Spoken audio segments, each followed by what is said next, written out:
How's everybody doing? My name is Anthony Brian Logan, and do you remember a few days ago when Jim Acosta got up in the White House and was arguing with President Trump about the Migrant Caravan, talking about, oh, how can you talk about them this way? They're not really a threat. They're poor and hungry. They're thousands of miles away. They're not here yet. Well, that has changed. These people are here. And they're not quite what Jim Acosta would like for you to believe that they are. And people in Mexico don't like this migrant caravan too much, as you're going to see in this clip. After we get done with the clip, I'll talk about what was there and what was said. And I'll talk about the reality of the migrant caravan and also the reality of the border and why we need to have a wall and tighter border security. So without further ado, let's go ahead and roll it.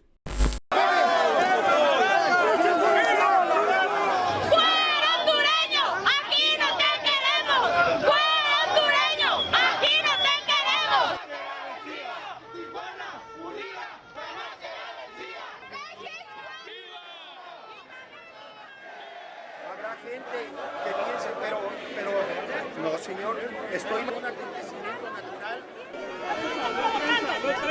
¡No es prensa! ¡No es prensa! ¡No es prensa!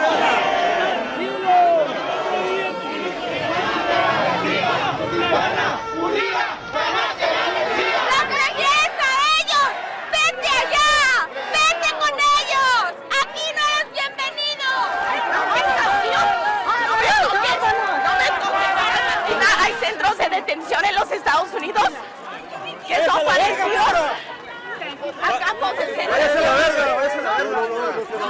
No se vale que digas eso. No. Que la paz esté contigo, amigo. Que la paz esté contigo. Bendiciones en tu camino.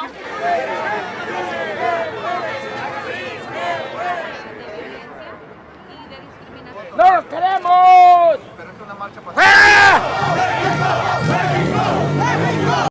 All right, so you see what's going on. You see what's happening. Now, don't you see why so many of us are against this so-called migrant caravan?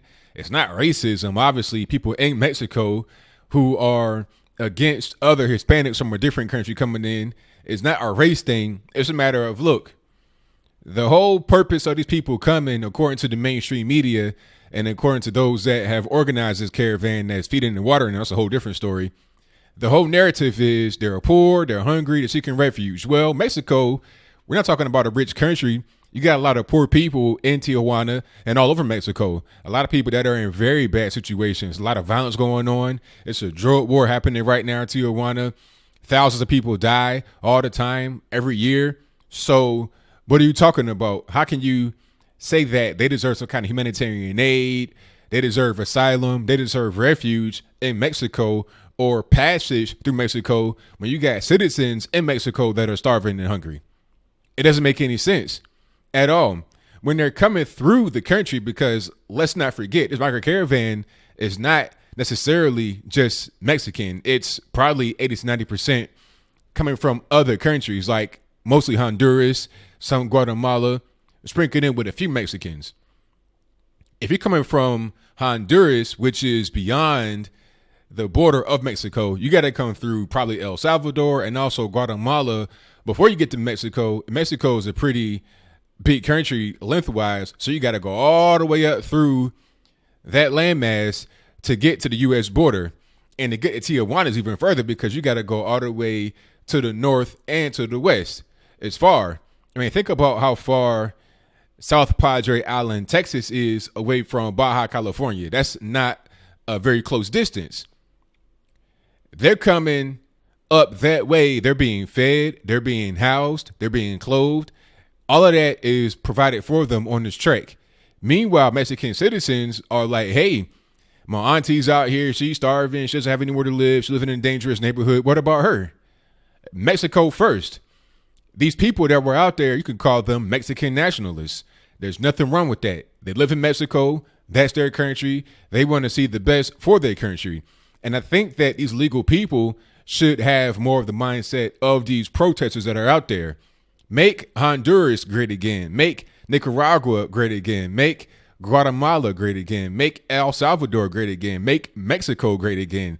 Make all these countries great rather than trying to impose your will upon other countries for your own personal benefit. This whole narrative about them being starving and hungry is a bunch of BS. I'm seeing all kind of people out there, looking well dressed, well groomed. I'm seeing some drag queens out there. I don't got nothing wrong with you being gay or whatever. I don't care nothing about that. That's your business. But I'm saying, if you're so starving and hungry, then how do you find time to get your hair and makeup done as a male? You got on heels, you got on stockings, you got on a dress, but I'm to believe that you're starving and hungry.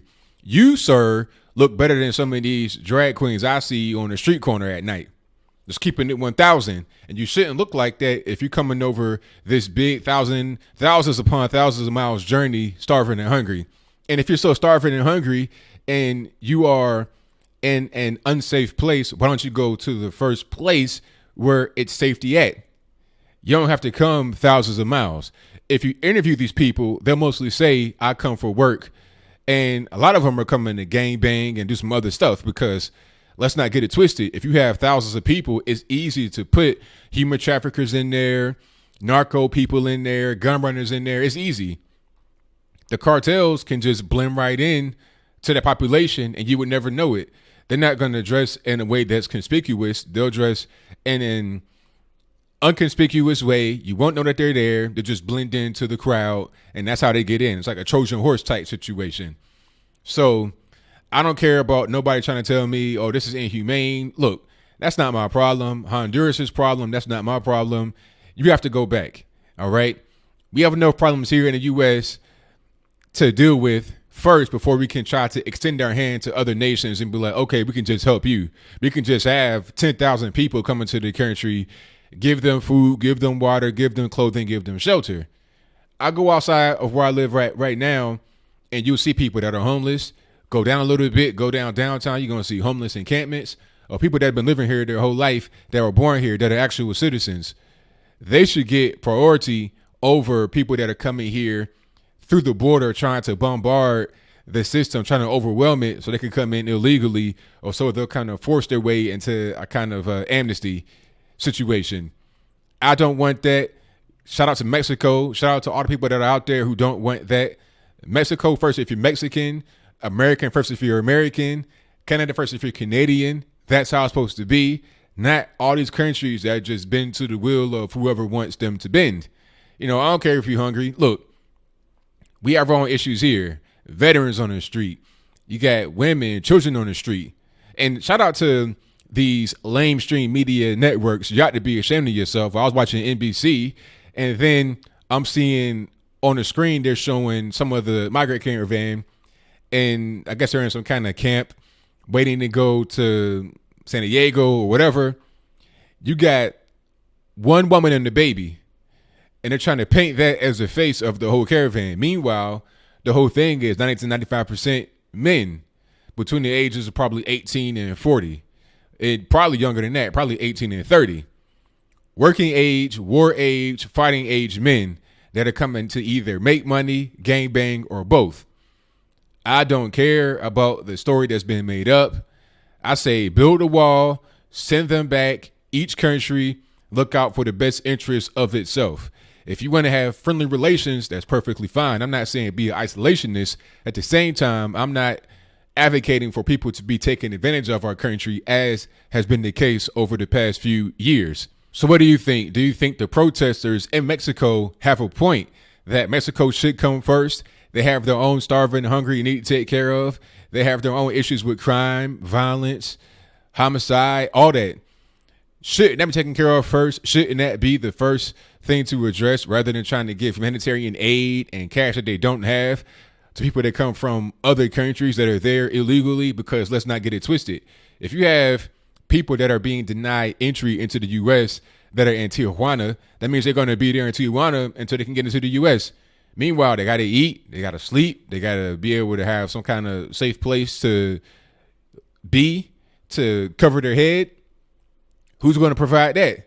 We're not going to provide that. So that puts it on Mexico. That's an undue strain on the people of Mexico, and I feel for you guys. So shout out to you all who are out there protesting.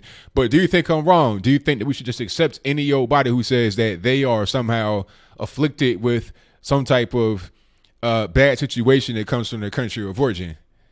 Now, if that is the case, then our doors should be open to every nation on earth.